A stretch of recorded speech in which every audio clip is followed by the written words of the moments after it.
ஓம்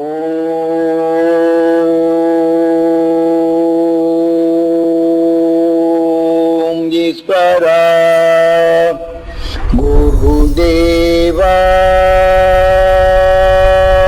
பற்று அந்த உணர்வை அங்கே இயக்கவல்ல சக்தியா அறியக்கூடிய சக்தி மனம் அறிய செய்கின்றது. அந்த உணர்வின் சக்தியை சுவாசித்தால் இயக்கப்படுகின்றது. ஒரு நேருக்குள் ஒரு விஷமான சக்தியை நாம் அது போட்டுவிட்டால் அந்த ஆவியின் தன்மை நுகரும் போது அது மனத்தை முன்னாடி காட்டுகின்றது.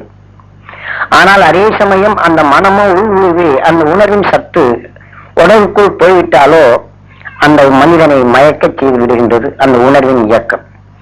இதை போன்றுதான் இந்த உணர்வின் இயக்கத்தை கண்டுணர்வதற்கு அந்த மெய்ஞானி நாரதன் கலகப்பிரியன் என்று உணர்த்தினார்கள்.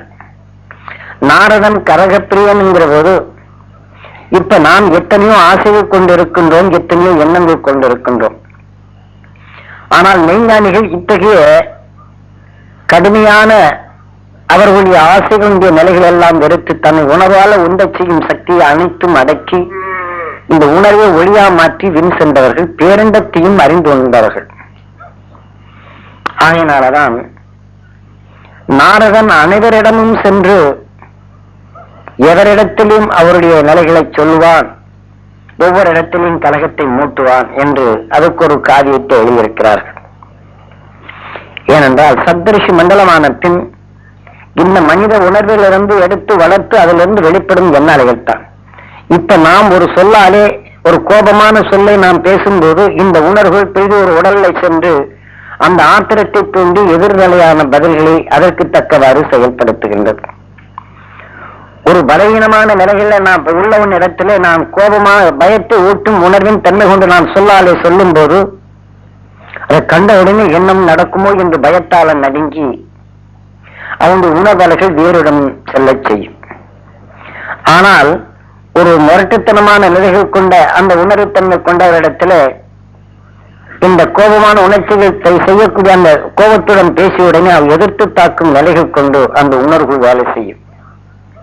இது சாதாரண மனிதனுடைய நிலைகள். ஆனால் மெய்ஞானிகள் இத்தகைய உணர்வின் சக்தியை அவர்கள் அடக்கி இந்த உயிரின் ஆத்மாவை உணர்வாக ஒளியாக மாற்றி அந்த உணர்வை ஒளியாக மாற்றி வின் சென்றவர்கள். அந்த விண்ணிலிருந்து வரக்கூடிய ஒவ்வொரு அணுவின் இயக்கம்தான் நாரதன் என்பது. இப்பொழுது ஒன்றும் அறியாத இந்த வான்மீகி முனிவருடைய உடல்களிலே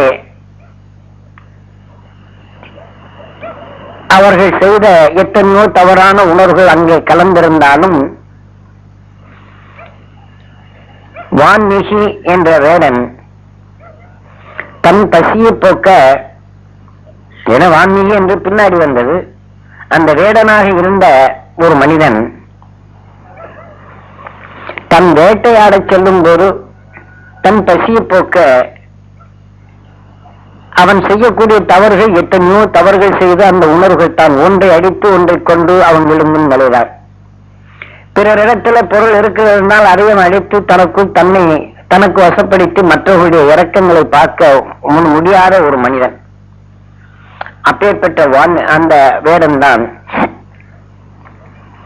இரு பட்சிகள் உலாவி உணர்ந்து வெளிப்படும் போது அது இறை தேடி வருகின்றது. அந்த இறை தேடி உணவுகள் புசித்து விட்டு மகிழ்ந்து தான் கூடி குழாவி அது மகிழ்ச்சியுடன் இருக்கும் போது அந்த வேடுவன் அம்பை எய்து கூட வந்த ஒரு பட்சியை வீழ்த்து விடுகின்றான். ஏனென்றால் இவனுடைய பசியை போக்க அந்த பட்சியை வீழ்த்திய உடனே அந்த பட்சி கீழே விழுந்து அது துடிக்கின்றது. அதனுடன் அந்த பட்சியோ இதை பார்த்து அந்த பாசத்தாலே துடித்து அது உயிரை வேதனைப்பட்டு துடிக்கின்றது. ஆனால் இதை துடிப்பது அது நுகர்ந்த அடுத்து கூட வந்த பட்சியோ இந்த உணவை தூக்கி சுவாசித்து இதனுடைய உடல் உணர்வுகள் அனைத்தும் துடிக்கின்றது. தன் பாசத்தால அது துடித்து தான் அந்த பட்சியினுடைய நிலைகள் சுழன்று சுழன்று அது கதறுகின்றது. ஆனாலும் இந்த வேடுவனோ இதையும் அடித்து தனக்கு பசி ஆற்றிக் கொள்ளலாம் என்று அம்பை எய்கின்றான். அம்பை எய்தாலும் இவனையும் பார்க்கின்றது, தன் பாசத்தால கூட வந்த அந்த பட்சியும் இனத்தையும் பார்க்கின்றது, துடிக்கின்றது. இவ்வாறு துடித்துக் கொண்டிருக்கும் இந்த நிலையில் இவன் அம்பை குறிவைத்து அந்த பட்சியை தாக்க எண்ணுகின்றான். ஆனால் இவன் குறிவைப்பதை அந்த தன் கூட வந்த என பாச உணர்வுடன் ஏங்கி இவனை பார்க்கின்றது. ஆனால் அதனுடைய ஏக்க உணர்வின் தன்மையை அது பார்க்க அந்த உணர்வின் ஒளிகள் அது கண்ணில் இருந்து வெளிப்படும் இந்த உணர்வின் ஆற்றல் இந்த வேடுவனுடைய நிலையை குறிவைக்கும் போதெல்லாம் அந்த அலைகள் இவனுடைய ஈர்ப்புக்குள் வருகின்றது. இப்படி பல முறைகள் இவன் தொடர்ந்து அது செயல்பட அது தன் பாசத்தால் ஏங்கிய இந்த உணர்வின் சக்தியை அது வெளிப்படுத்த, ஆக இவனுடைய புலனறிவு அந்த உணர்வின் சக்தியை தனக்குள் ஈர்க்க, இவனுக்குள் மறைந்திருக்கக்கூடிய நிலைகள் தான் இனமான பட்சியின் தன்மை கொண்டு தான் பாசத்தால் எவ்வாறு இருந்ததோ அந்த உணர்வின் சக்தியை இந்த நல்ல உணர்வு இதுக்குள் தட்டி எடுப்ப யாரோ வேடுவனுடைய நிலைகள். ஆக இவன் எய்யும் இந்த பாசத்தால் வரும்போது இந்த பாசமான ஏக்கம் வந்தவுடனே அந்த பட்சியின் குறிநிலையும் தவறுகின்றது, அதை வீழ்த்த முடியவில்லை. ஆக இவனுடைய உணர்வின் ஏக்கம் அது எவ்வாறு இயங்கியிருந்ததோ அந்த உணர்வின் ஆற்றல் இவனுக்குள் மறைந்திருந்த நிலையை அந்த உணர்ச்சிகளை தூண்ட செய்து விடுகின்றது. அப்பொழுதுதான் தன் எண்ணத்தாலே தனக்குள் இருக்கக்கூடிய அந்த உணர்வுகள் கிளந்தெழுந்து வானை நோக்கி ஏகுகின்றான். அப்போ வானை நோக்கி ஏகும்போது கதிரவனின் காந்த அலைகள் பூமியை நோக்கி வரும்போது இவனுடைய உணர்வுடன் மோதியவுடனே இவனுக்குள் மறைந்த அந்த பாசத்தின் உணர்வின் எண்ண அலைகள் அது தனக்குள் அது தூண்டப்படுகின்றது. அப்படி தூண்டி எழுந்த அந்த உணர்வின் தன்மை கொண்டு புலனறிவிலே அவன் விண்ணை நோக்கி இருக்கும்போது அனைத்துமே தன் பாசத்தால வளர்த்து எதையுமே தீயது அல்ல என்றும் தீயதை தனக்கு ஒளியாக மாற்றிய ஆற்றல் பெற்ற அந்த உணர்வின் சத்தான நிலைகள் மெய் உணர்வை காட்டி உணர்த்தி சென்ற அந்த அலையின் தொடர் இன்று அகசிமா மகரிஷி என்று சொல்லுகின்றமே, இவர்கள் மூச்சாலை பேச்சாலை இட்ட இந்த உணர்வின் அலைகள் இவர் உடலிலே சிக்குகின்றது.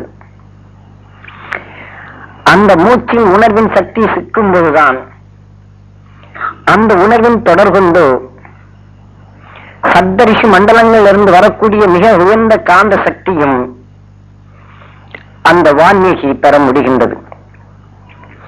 அந்த சப்தரிஷி மண்டலங்கள் இருந்து ஒரு ஒளிகாந்த சக்தி என்பது அது பேரண்டத்தின் சக்தியை தனக்குள் ஈர்த்து ஒளியாக மாற்றி வின் சென்ற அது எந்தெந்த வழிகளில் எதையெல்லாம் அணைத்து தனக்கு ஒளியா மாற்றியதோ அந்த உணவின் ஆற்றல் அங்கு வெளிப்படுத்திக் கொண்டே இருக்கும் அந்த அணுதான் நாரதன் என்பது. ஆக இந்த அகசிமா மகரிஷியின் அருள் ஒளியான அவர் பூமியிலே வாழ்ந்த காலங்களில் மெய் உணர்வின் சக்தியை தனக்குள் வளர்த்து இந்த மெய் உணர்வின் தன்மையே அது ஒவ்வொரு உணர்வின் ஆற்றல்கள் எவ்வாறு செயல்படுகிறது என்பதை அவர் வெளிப்படுத்திய உணர்வின் ஆற்றல்கள் நம் பூமியிலே பறந்து கொண்டிருந்ததும் அவர் எப்பாசத்தாலே தனக்குள் எல்லோரும் பெற வேண்டும் என்ற அந்த உணர்வின் ஆற்றலை பரப்பினாரோ அந்த பரப்பிய ஆசைதான் அந்த வேடுவனான அந்த வான்மீகி தன் உணர்வின் ஆற்றலாலே ஏங்கி அந்த எந்த பட்சி தன் பாசத்தின் நிலைகள் கொண்ட உணவின் புலனறிவை பாய்ச்சும் போது இது கூர்ந்து தாக்கப்படும் போது இந்த பாசத்தின் உணர்வுகள் இவனுடைய உடல்ல தூண்டி இந்த கிளர்ச்சியின் நிலைகள் கொண்டு அந்த பாச இயக்கத்தாலே தான் செய்த தவறை மறந்து சூரியனை விண்ணை நோக்கி பார்க்கும் போதுதான் கதிரவனுடைய ஒளிக்காந்த சக்தி இங்கே கூடுகின்றது.